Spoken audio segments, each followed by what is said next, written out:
تو یہ جو چیزیں ہو رہی ہے پاکستان، جو ریسنٹلی امریکن کی اسٹیٹمنٹ آئی ہے کہ انڈیا از انوالوڈ ان اپنا ٹھیک ہے، یا ابھی اپنا یو این کی اسٹیٹمنٹ آئی تھی، یو این کا ایک ریزولوشن پاس ہوئی جو تمام ملکوں نے اس کو، کسی ملک نے اس کی مخالفت دی. کینیڈا اور یو ایس میں بھی جو سکھوں کا قتل تھا اس میں بھی 24 لوگوں کو گرفتار کیا گیا، اس میں ایک حاضر سروس پولیس والا بھی تھا جو بھارت سے تعلق رکھتا تھا. آپ کو پتا ہے قطر میں جو ایک جاسوسی کا رینک پکڑا گیا تو اس میں حاضر سروس بریگیڈیئر تھا اور اس کے ساتھ 10 لوگ تھے، وہ ان کو پھانسی کی سزا دی قطر میں. بھارت کا جی ایک بریگیڈیئر 10 لوگ تھے جو قطر میں اسرائیل کے لیے جاسوسی کرتے ہوئے پکڑے گئے تھے. وہ وہاں پہ ان کو پھانسی کی سزا کی. نریندر مودی جا کے وہاں زمین پہ نیچے لمبا لیٹ گیا تھا کہ میرے نال کچھ کر لو، ان لوگوں کو خدا کے لیے چھوڑ دو. اسی طرح آپ نے دیکھا کہ وہ ایران کے اندر سائنسدان مارے گئے، وہ را کا نیٹ ورک کام کر رہا تھا. تو یہ جو چیزیں ہیں، اس کے یہی جو بشیر زیب ٹائپ لوگ ہیں یہ ان کے ایجنٹ بنے ہوئے. اب بلوچستان کے لوگوں کو کم از کم یہ پہنچنا چاہیے ان تک کہ ٹھیک ہے اگر آپ کی کوئی جنون ڈیمانڈز ہیں تو اس کو بلوچستان کی گورنمنٹ کو ایڈریس کرنا چاہیے. وہاں پہ کچھ ایسی چیزیں ہیں جو کرنے کی ضرورت، لیکن جس وقت اس طرح لوگوں کو اس طرح مارا جاتا ہے، جیسے کل 21 لوگوں کو شہید کیا گیا، یہ کون سے حقوق کی ہے؟ تو پاکستان نے جب یو این او کی قرارداد آ گئی، انہوں نے کہا کہ کراس بارڈر ٹیررزم افغانستان، تو Pakistan reserve the right to undertake proactive action, میسو پرو ایکٹیو ایکشن. اچھا سر، ویسے اگر دیکھا جائے تو قبائلی علاقوں میں سے بھی کچھ لوگوں نے کنفرنٹ کیا تھا ان دہشت گردوں کو، اور مختلف واقعات آتے ہیں جس میں دہشت گردوں کو وہ روکتے بھی ہیں. کر رہے ہیں، کرنا چاہتے ہیں، کر رہے ہیں، لیکن ان کو کوئی اسٹرینتھ بھی چاہیے نا.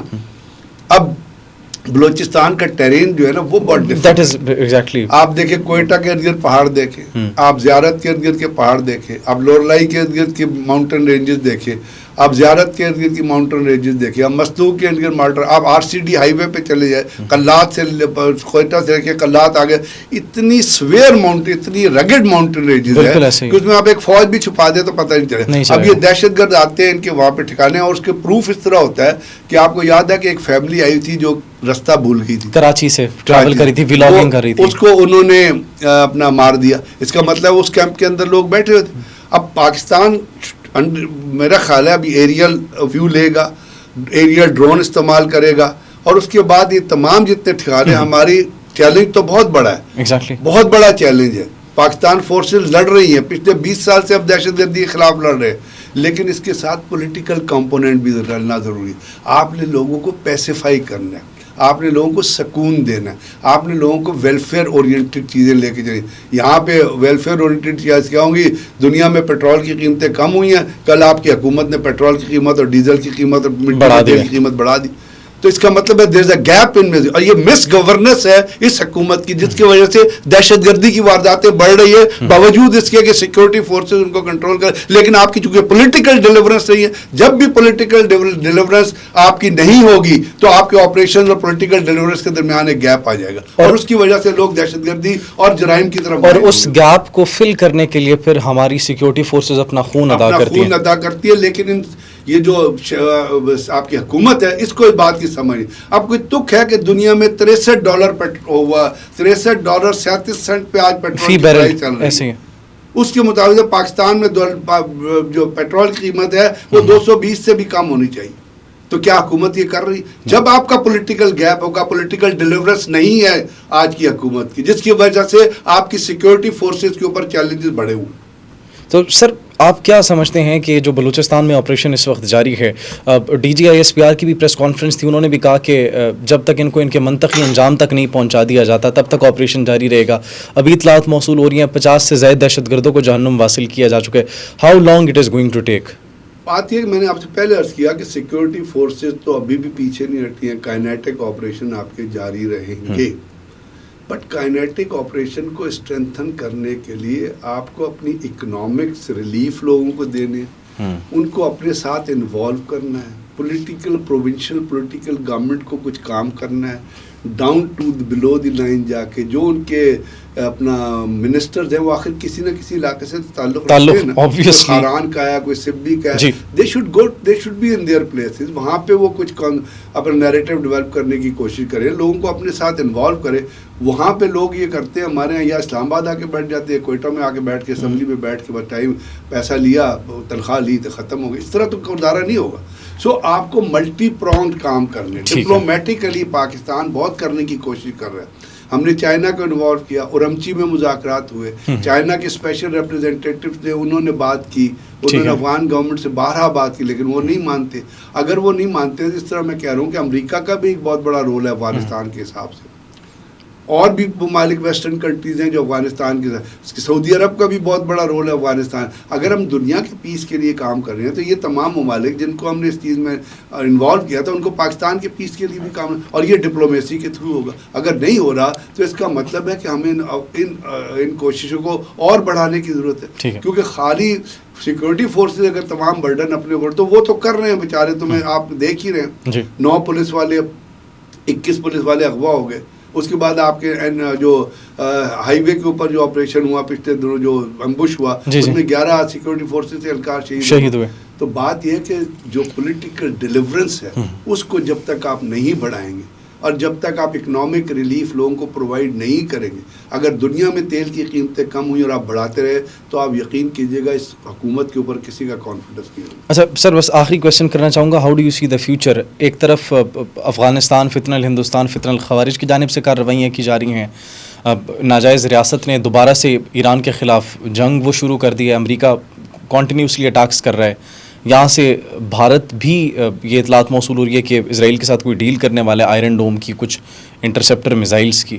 تو یہ 2-3 اطراف پاکستان کے اگر ڈی اسٹیبل ہوتے ہیں تو بڑا مشکل نہیں ہو جائے گا پاکستان کے لیے؟ پاکستان کے لیے بہت چیلنجز ہیں. میں نے تو آپ سے پہلے بتا دیا کہ دنیا میں 3 دہشت گردوں کی حکومت ہے، پوری دنیا کا جو امن ہے وہ تباہ کرنے کی. اور سر پاکستان سینٹر کیوں ہے؟ کہتے ہیں تہذیبیں مٹاتے ہیں، کبھی کہہ دیں گے جی آپ کو سبق سکھائیں گے. ڈونلڈ ٹرمپ نے کل جو ایران کے خلاف زبان استعمال کی ہے، آپ یہ یقین کیجئے گا اس سے گندا کریکٹر کا مظاہرہ نہیں ہوتا. اس نے ایران کو کہا سکم، یعنی سکم کا مطلب ہوتا ہے کہ پانی کے اندر اگر پانی کھڑا رہے تو جو لہر گند کے اوپر بن جاتی ہے. ایران قوم کو یہ کہا ہے.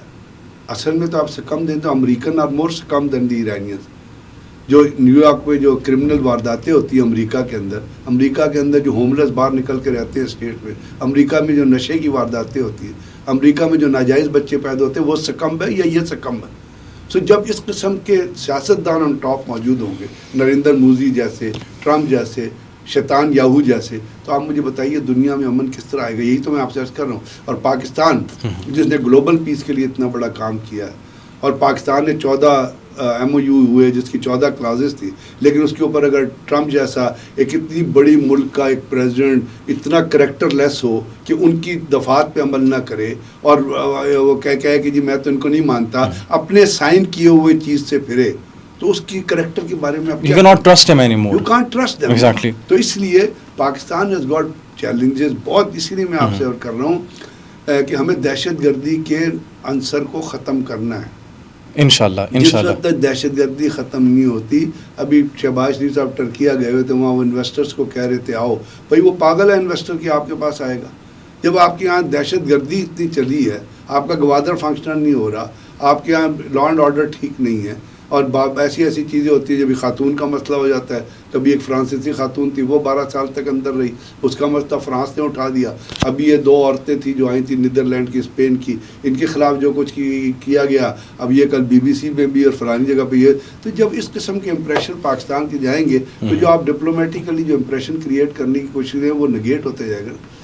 تو اس لیے مطلب یہ ہے کہ ہمیں سارے political field, governance field, economic field پہ کام کرنا ہے. اور آپ یقین تو آپ ایک بات کر رہے ہیں نا کہ جو دنیا کے معاہدے ہو رہے ہیں، کبھی پاکستان کی اکنامک سچویشن اٹھا دیجیے گا اور یہ سوچیے گا پاکستان کا ڈیٹ 89.78 ٹریلین جو ہو گیا ہے وہ کون پے کرے گا اور کیوں ہوا ہے؟ اس گورنمنٹ کی شاہ خرچیوں کی وجہ سے، اور کوئی چیک کرنے والا نہیں.